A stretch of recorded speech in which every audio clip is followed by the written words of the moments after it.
এই কথা কোরআনের।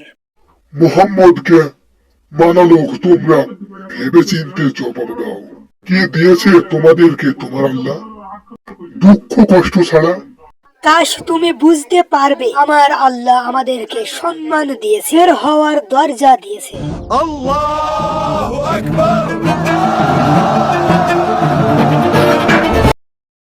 এই কথা ওই মানুষের যার ইবাদত তার জন্যই জাহান্নাম তৈরি হয়ে গেছে।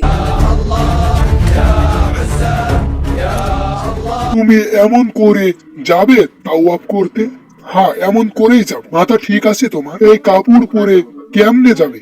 এই কাপড়ে কি কোনো সমস্যা? আরে খুলে ফেলো এই পোশাক। গুনাহ। আল্লাহর ঘরকে তাওয়াব তুমি সেইভাবে করো যেইভাবে তুমি দুনিয়াতে এসে বলতে চাচ্ছ পোশাক না পরে। হ্যাঁ ঠিক। এটা আল্লাহর কাছে খুব ভালো কাজ। যেদিন ও দুনিয়াকে এমন একটি গিট বেঁধে দিয়েছে যাকে কিয়ামত পর্যন্ত ভুলতে পারবে না। চলো আমার ছেলে, সাবাস, খুব তাড়াতাড়ি এই খারাপ খেজুর ভালো খেজুরের নিচে দিয়ে দাও। এটা তো ভুল বাবা। আরে ছেলে, কারবার তো এই সবই চলে। তাড়াতাড়ি লোড করে ফেল, আমি নামাজ পড়ে আসছি।